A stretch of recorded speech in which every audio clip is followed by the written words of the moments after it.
They love it when I turn up the bass.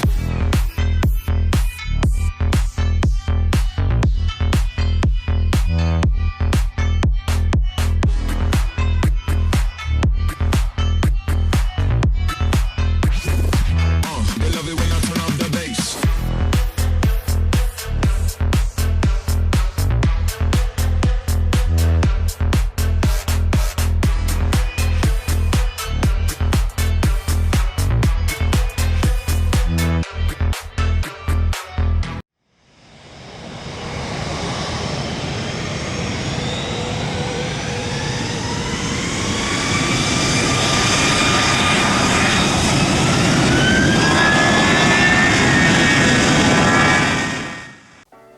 What is up there, everybody? Citrus Aviation here for yet another video, and today you can see I am sitting in front of my brand new airport.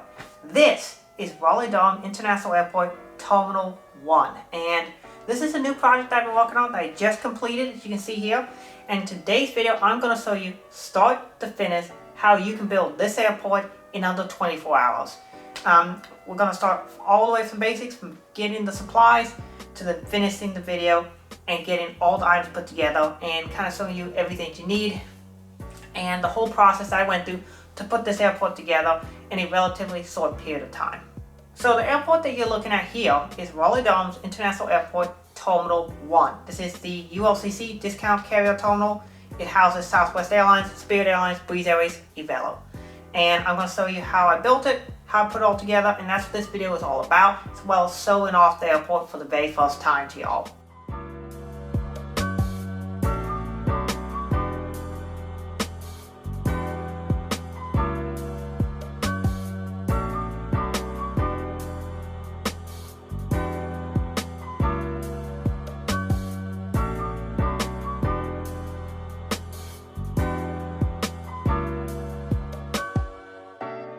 Today, we're going to be unboxing this new model airport from Tarmac Designs, and I'm going to show you how I put this airport together. So we're going to unbox this terminal here, and then I'm going to show you how I put it all together, the equipment I use, the boards that I use, and then show you kind of the process in which I put it together. And then we'll set this airport up, and then we'll be ready to go. So this airport is Raleigh-Durham International Airport Terminal 1. For those of you that may know, last year I got KRDU's Airport Terminal 2, and that's a big project, and that's still being worked on. While I have the terminal and everything, I still haven't finished painting the board and putting all of the lines down and everything. But today's video, we're actually going to do all of it for Terminal 1, because it's a much smaller gate section that we're working with 9 gates versus KRDU T2 is 35 plus gates. So this one's a lot smaller. So we're going to get started here. I did order this from Tarmac Designs as well. And you can see the first item here, this is a Jetbridge piece. A Jetbridge extension, because Raleigh-Durham does have one of those, or 2 of them actually, for the airport. So this is going to be gate 1, this is gate 2. And then he includes these on more detailed now, with additional details we're going to take a look at. This is a doghouse for, I forget what this is for, but also referred to as a doghouse. It's a building, an accessory building, and here we have, this is one of the AC units. One of the things he's including now are these high detail AC units, and they're really, really good. I personally am a big fan of Tarmac Designs. I've been buying his stuff for a while, and I recommend you continue to buy his stuff, because the quality on his stuff actually just gets better and better with time, which is what a good product developer does. This is part of the terminal here. This is going to be the central concourse right here. It's going to be gates, I believe 5 and 6. So central concourse right here. This is where I actually left the airport to go downstairs and leave security. I recently flew into RDU on Breeze Airways in Terminal 1, then flew out of Terminal 2 on American. So you can see there's a little notch here where you can put another piece on. So he does these notches here, and that's how you set up. You can see the detail is great. There's some indentions here. That is where the access to the bag room. You can see it's numbered and everything too, so it's easy to put together. I want to be careful with this piece, because these, I believe, are the ends. Which at Terminal 1, there's a couple of interesting parts about the end pieces. Yeah, they got little extensions here. So this is the extension here. Look at all this detail here. Look at all of that. Tons of detail there. See all of the levels there. Of course, this extension here for the wall, because aircraft park here. This is gates 7, 8, 9, so Southwest Airlines gates. So this just hooks on like that. And then this should be the other end for gates 1, 2, and 3. Yep, you can see there's this number 02. Gate 1, 2, and 3. I came into gate 3 on Breeze Airways. You can see here another portion of the barrier wall here as the road comes up. You can see even includes the stairwell detail in there. Let me see if I can zoom in. Stair detail there, which is really cool. The windows are well detailed. Everything here is quite well put together. Let me show you this other side again. Look at that. Detail is on point. Even the little window there. Detail is amazing. This is exactly what it should look like. We've got final 2 bits here. This would be the road portion. He's using this new material here, which looks to be both capable as well as flexible, which you need when transporting. This is the final section here. Yep, this should have gates 4 and 5. Gates 4 and 5 right here. You can see more stair detail right there. Got roof-mounted AC units. Just wipe off the dust. You see, he uses a 4-color process. So gray, white, black, and then he's got 4th colors needed. This tonal, he didn't need a 4th color. But it also slides very easily into place. You can see, got the notches there once again.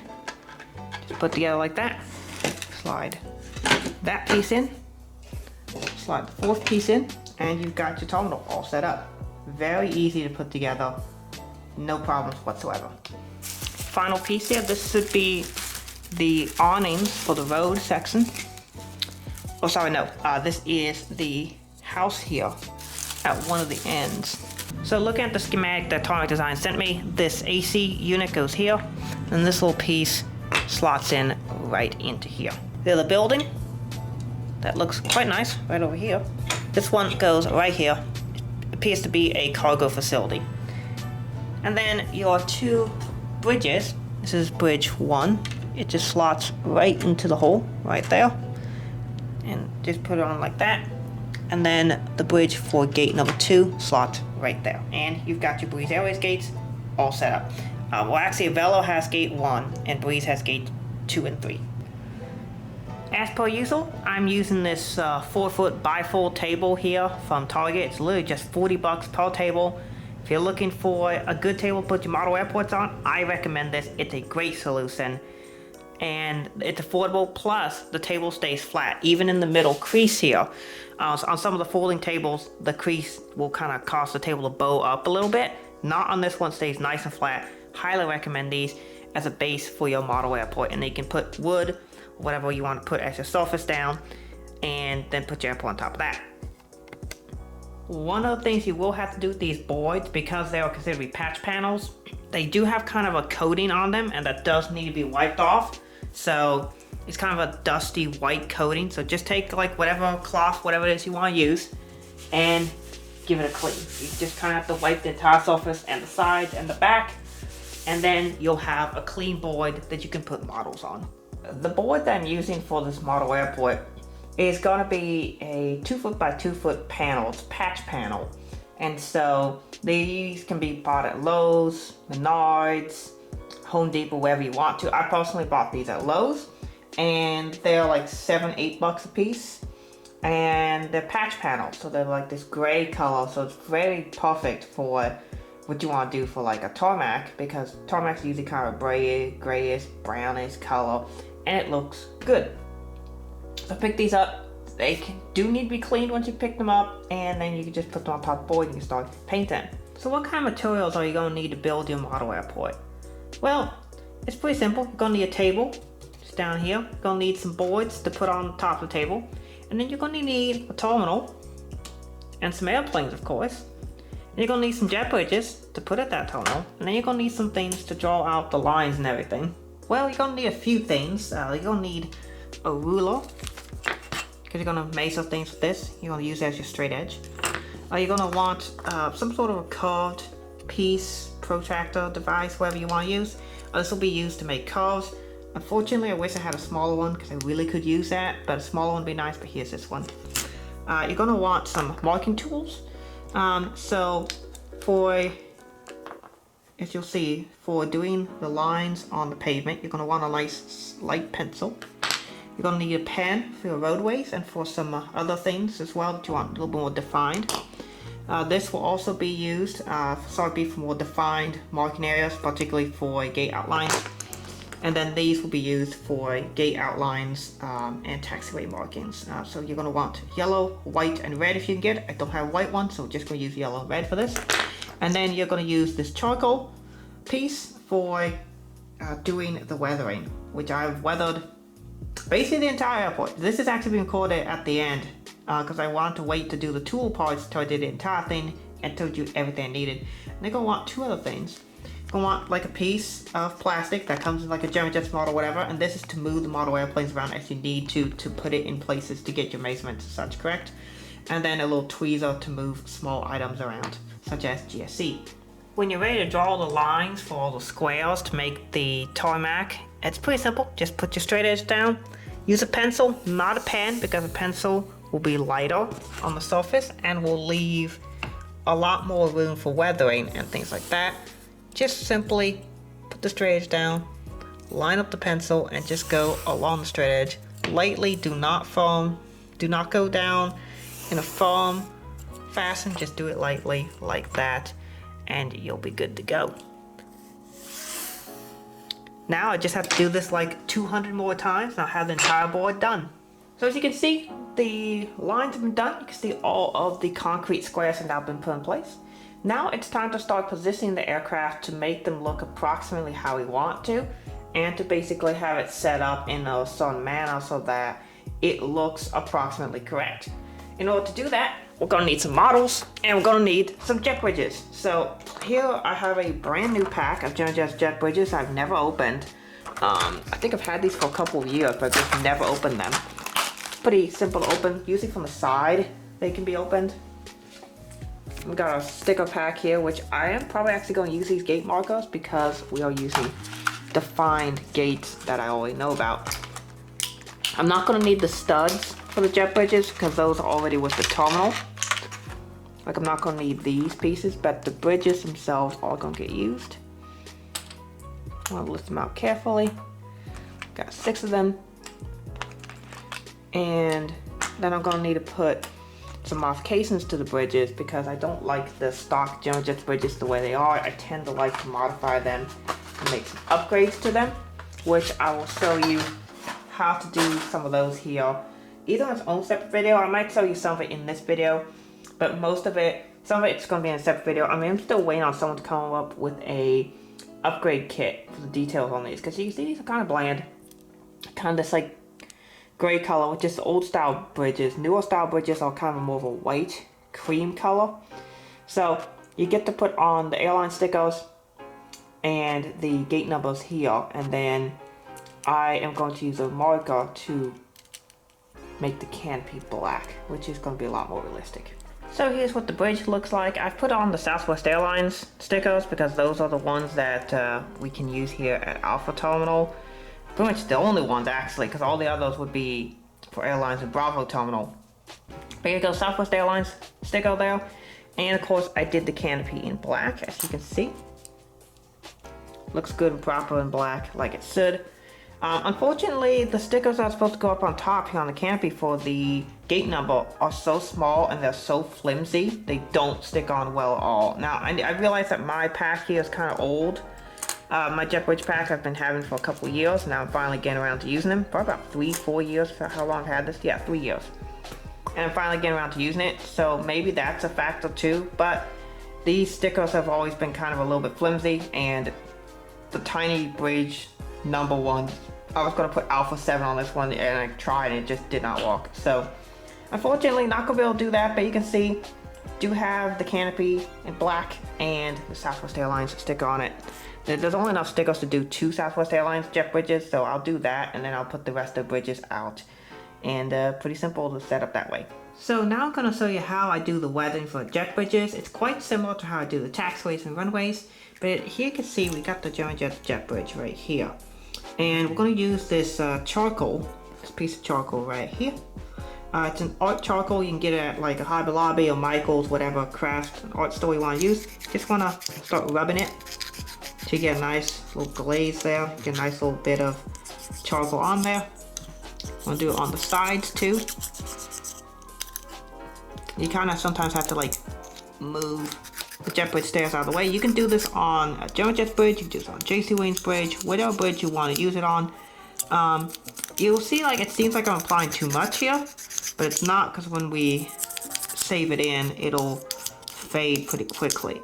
So just take your fingers in, just like rub it in. Just gonna rub it in. You can see it makes like a nice weathered look to it. And then that's how you do a jet bridge. It's pretty simple, as you can see. As you can see, I put a lot on, and you can see it fades in. So it doesn't look like as much by the time it's done. You want to do the top two. And then also just to add the detail, you want it so that you get the sides here. Just to get everything. You want to get everything.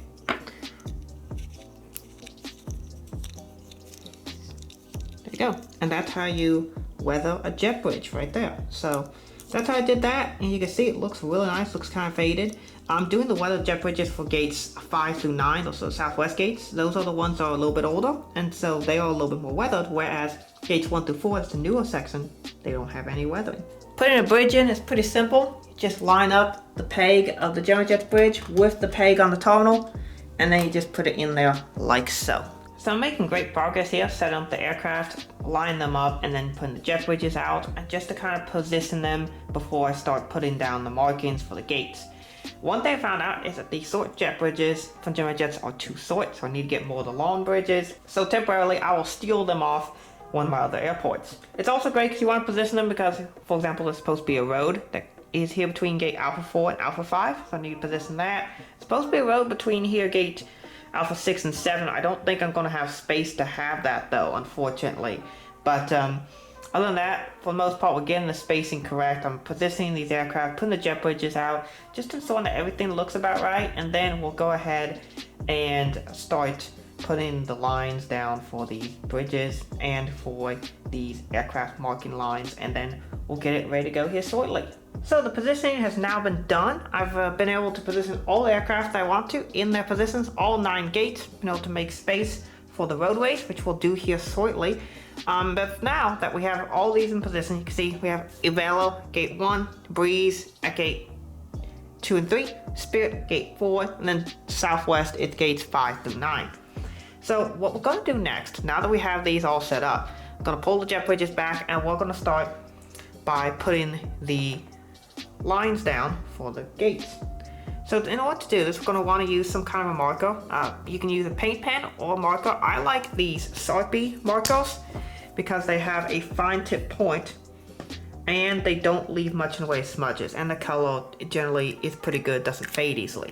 So we're going to use a yellow one, and I also have a red one, and then we're going to use a black one and maybe a white one. Sometimes white on this surface doesn't sew up very well, so that is a bit of a negative with using these patch panels, but they're cheap, they look good, and I'm gonna just use them anyway. So we're gonna go ahead and draw out the markings for the gates here, and then we'll get going from there. So with the gate markings, we're going to start with the lead-in line. Well, it's the yellow line that leads the aircraft into the gate, and of course we'll be using satellite imagery as a reference point. For example, I'm using this is gate 2 here, Raleigh. I use satellite imagery because that's the best way to confirm, along with actually being there, that a gate is accurate. So I flew in recently on Breeze Airways on a 195 here from New Orleans, so I was able to confirm a lot of things I'm going to show you today. But here we go, we have 220 parts right here.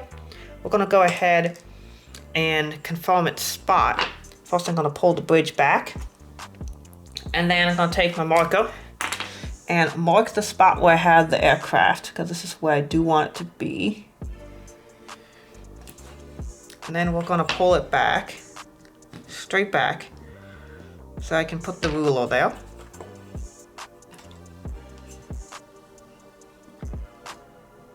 And move the aircraft, drop the ruler in its position,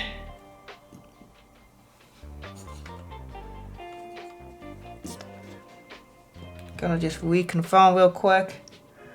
This is actually where I want it to be. Yeah, I actually want it over here a little bit. Okay. Pull the bridge back again. And then we're just going to go ahead and mark out the line.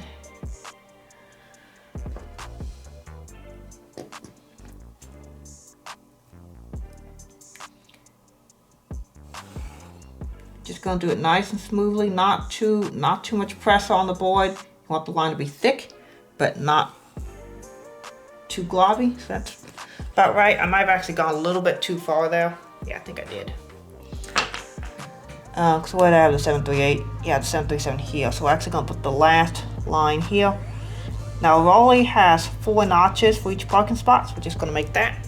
There is no black line around the main yellow leading line at Terminal 1, which is interesting because at Terminal 2 it's the other way around.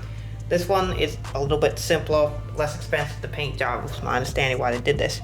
So this extended a little bit too far. That's okay, we're gonna weather that away so you don't even notice it later. So that's the lead-in line, quite simple. Typically at a lot of airports, I would also take a black ink pen, like a thin point pen, and mark around the yellow because most lead-in lines aren't just yellow, there's a little black marking around it. But at Raleigh-Durham Terminal 1, there is just the black lead-in line, and that's it. So next we're gonna do the gate marking. Now at Raleigh-Durham, and at most airports, it's usually a square or a rectangle that has the gate marking on it. Typically, this is gonna be yellow with the gate marking in black with a black border. However, at Raleigh, they did it the other way around for whatever reason. It is a black square with a yellow marking. So we're gonna have to draw that out here. Why they do it this way backwards, I do not know.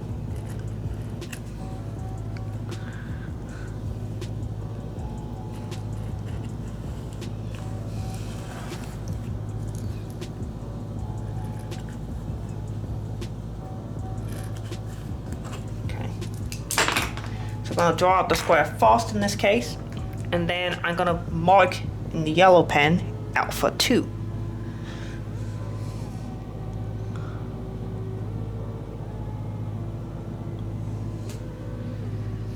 And then I'm gonna have to carefully go around with the black pen around the marking to get it so that it still shows, and then we'll use the black Sharpie to fill in the rest. The A2 marking is now done. Certainly it's not my best work I've ever done, but you can see it is still visible. You can see it says Alpha 2. And then we're just gonna place the aircraft and do the red border line around the aircraft safety zone. The aircraft safety zone is usually marked in red and white, or red or white. Sometimes you see yellow and white, depending on where you are at or what airport. But it's basically an area where you can't have vehicles moving inside the area unless you have qualified individuals driving them, and they are operating under very specified requirements. So we're gonna go ahead and mark that area out. Typically, you're gonna see a couple of different patterns that are options, and we're gonna actually probably take a look at both of them. Yeah, we are gonna look at both of them here in today's video. We're gonna see the more standard one, and then we're gonna see the one that Southwest does, because Southwest configuration is unique to them. And that's another way you can tell you're at a Southwest gate if you're ever flying, is because they do their aircraft safety zones unique to them. So, safety zone has to have an area around the wing. So it's fairly typical. You're gonna see something like this.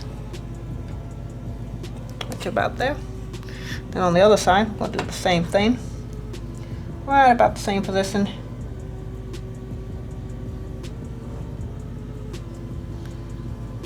There we go.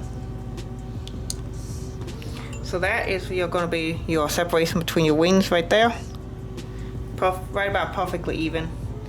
And then you're going to kind of come in and create a box. And the reason why it has that shape, it's going to be like coming in like this, this, and this. It's basically, it's cutting an area out for the engines. Because most aircraft have engines over here mounted on the wings. And you want, typically, it would be a triangular shape here. But you want to make a cutout for the engines because those engines have a suction zone, and the ramp agents can be sucked in and killed. We don't want that.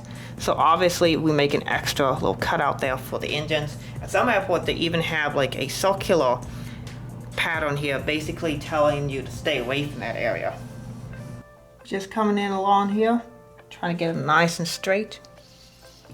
And then we're going to go for, so this is the section where the nose portion of the fuselage is. And we're going to do the extensions out to the engine. Going to use our aircraft as our guide here for how far we need to go. It's an Airbus A220. You can use a 737, A321, whatever you want, typical narrow body aircraft. They're all going to be fairly similar for how far out you need to go. Right about there. Then we're going to go in like this, bracket it in just about that far. And do a similar thing here. Right about there. And then we're just going to connect these lines. So this one kind of actually should go out more like this. So we're going to just ignore that little section there. Move the 195 here. And then do the same thing over here. And then that's how you do the aircraft safety zone. So kind of ignore this area. Again, we're going to weather these mistakes out. But that's approximately how you make the aircraft safety zone to park your aircraft. So I now have to do this for an additional 8 gates. So I wanted to show the Southwest Airlines gate areas with their hard stands. Here you can see gates Alpha 6 and Alpha 7.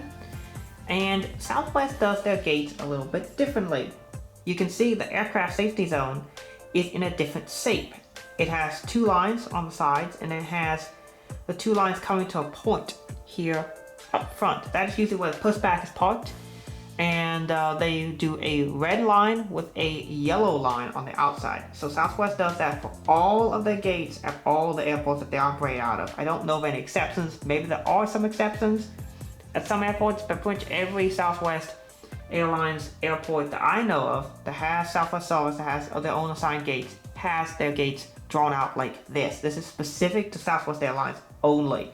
So I thought that was interesting to model that here at Raleigh-Durham, and it's really cool to be able to have that here. Another really cool detail that I'm putting in the airport here, you can see the 2 stop bars. So the lead-in line is this main line right here, and then these 2 little going across lines, those are called the stop bars. And that is where the marshaller will have the aircraft park.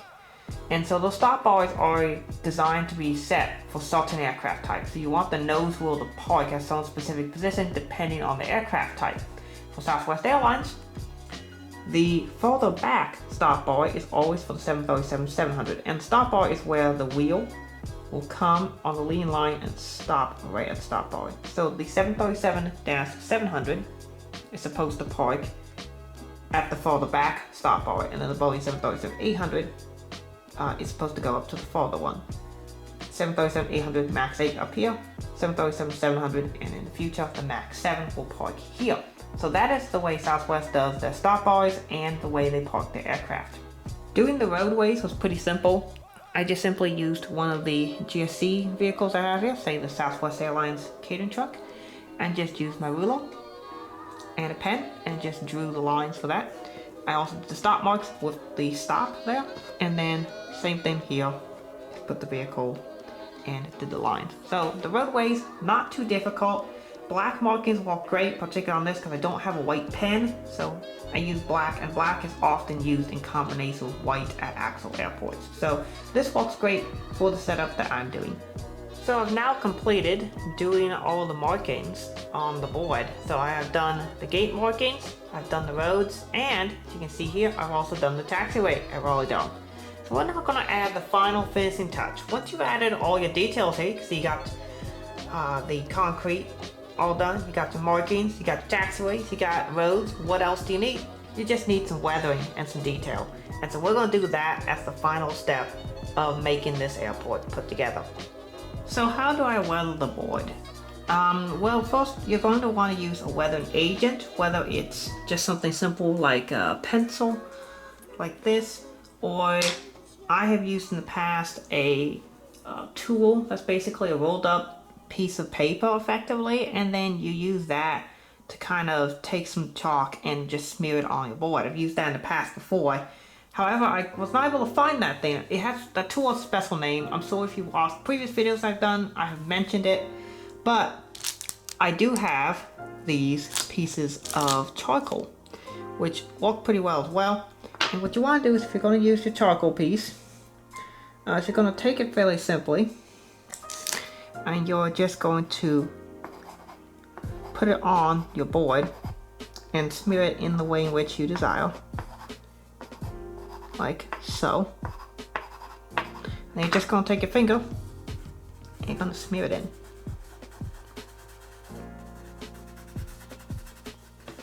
However you want to do it. You do a different pattern, such. And you're going to want to have like a towel or something to clean your fingers off. So, some things like that. And you're going to be able to make a really nice weathered texture. You can do it deeper too. So let's say there's like a line here that you really want to make it nice and defined. You can make that to more defined, like darker oil slick. You could do some lighter things around it. You could do like really light ones with this charcoal too. Like, say I want to do down here, but then I want to do it like super light. Do that. There's a lot of options you can do. And you can make it different levels of intensity as well. So that's how I'm going to be doing the weathering on this board. And let me show you what it looks like when the entire thing is complete. So as you can see now, the airport is fully weathered.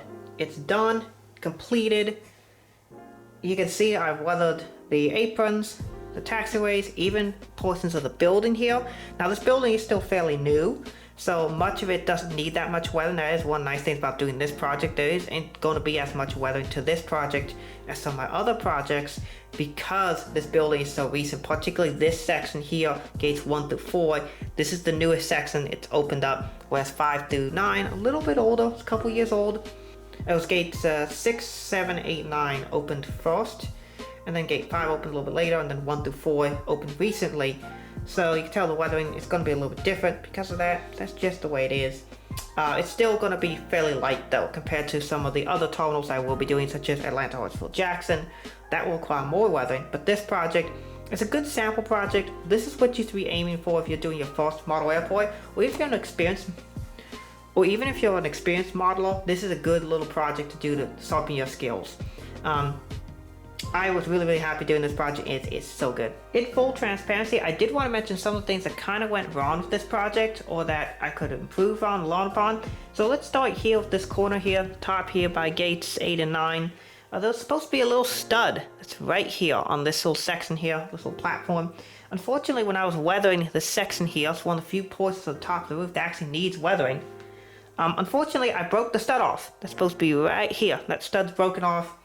These resin terminal buildings are very nice. They're very well done. Tarmac Designs did an incredible job. He'll be linked below so you can go buy one.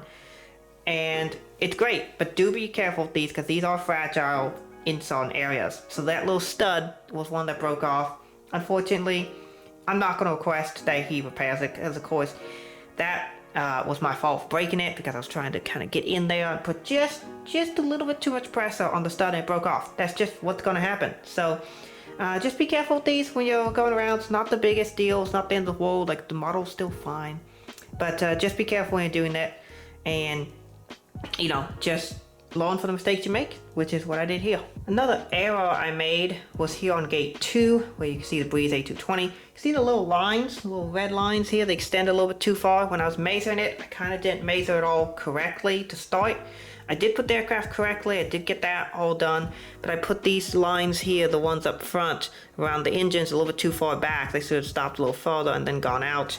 But of course I had to correct that, and of course now that error remains on the board, and it can't be easily weathered because gate 2 is one of the new gates where there really isn't much weathering yet, because it's brand new pavement, so it's not a whole lot of oil slicks or spots on there at all. So that's just gonna have to stay there. That just is what it is. It's just an imperfection that's on the board, and you know, honestly, it is what it is. It's part of the art.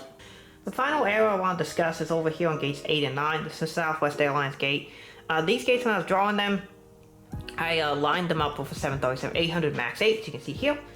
Problem, I did not line them up quite perfectly to have a 700 fit. So they're parked so the Jetbridges can extend out to reach an 800 MAX 8, which is the closer line. However, Southwest Airlines, they use the further line to park 700s and in the future MAX 7s. Unfortunately, my Jetbridges don't extend that far. So unfortunately, when I park 700s here, I'll have to use the 800 line to park them because I did little oopsies and put the stop bar at the wrong spot.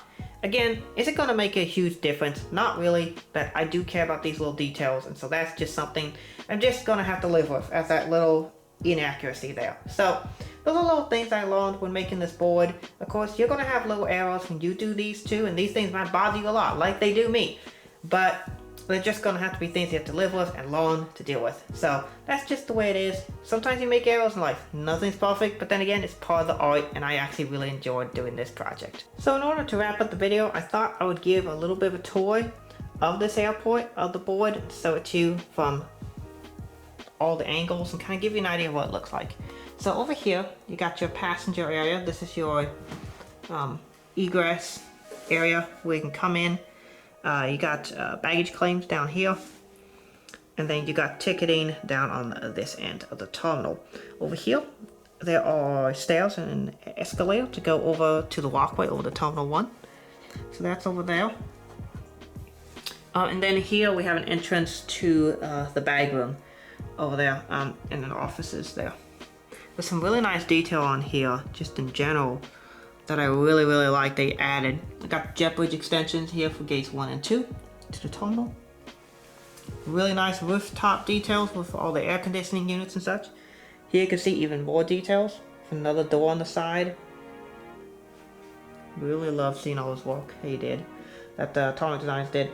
You see we have a large generator that is right there. Doing the gates, here we have gate Alpha 9. This is a Southwest Airlines gate. It is a narrow body gate. Gate Alpha 8, another Southwest Airlines narrow body gate. Gate Alpha 7, also Southwest Airlines narrow body gate. You see the road runs along here, and it comes in this way. And then there is a couple of exits here to road. I believe it's the bag room exit for Southwest Airlines. They go out of here and then deliver their bag to the gate. Gate Alpha 6 is a Southwest Airlines medium gate. I just need to move this aircraft here. There you go. Line up better. Gate Alpha 5 is a Southwest Airlines narrow body gate as well. Then here we have a entry exit into the bag room for the other carriers, as well as I believe Southwest uses this one as well. See, there's that. A couple Southwest bag cards parked there. Here we have gate Alpha 4. This is a Spirit Airlines gate that is used by them exclusively. Mainline gate as well. Here we have gate Alpha 3. This is a Breeze Airways gate. You can see it's angled. It's really the only of the newer sections that's angled like this. It's because the Jetbridge extensions extend out here, and then this gate kind of has to angle to get in there. But you can see all three podiums are right next to each other right there, and then there's a weighing area. These entrances here are stairways for emergency exits, as well as they are the entrance to each airline's operations center. So Breeze Airways, E195 parked here. This is a mainline capable gate, park A320s, A320neos, things like that. Here we have a Breeze A220 at gate Alpha 2. This is another Breeze Airways gate. This is their second mainline gate that they have. And then Alpha 1 is the Velo Airlines. They park 737's mainline gate as well. And then this is the first of 3 hard stands here. I could only put one of them on the board, but it's quite nice. And it's a great little parking area. Well, park extra aircraft. Probably Southwest, but I might model when Breeze and Velo have to park the aircraft here too. And then here you can see we got a roadway. See, it goes back here. I believe this goes to another bag room, sorting room for Velo and Breeze. See there? The roadway curves here. Then here you can see the main taxiway. Another error I should mention they made with this taxiway. These lines are supposed to be about half the distance. It's supposed to be over here. There's supposed to be a mainline taxiway, but it can fit wide body aircraft, and wide body aircraft do frequently taxi on here, particularly UPS, FedEx, things like that. So you can see here, American 777 came in from London Heathrow, American Flight 173. You can see the lines over here. This is where I was supposed to actually have these double lines. It's supposed to be the same distance, but they're not. So that's a little error that I have, but it is what it is. Also, because of the way the board is, I had to compress this section. This section is supposed to be a lot wider, but I compressed it because I didn't need all that extra space. So because I wanted to have a full taxiway on here that could fit wide bodies. So that was a bit of artistic leave I decided to take to put that 777 there.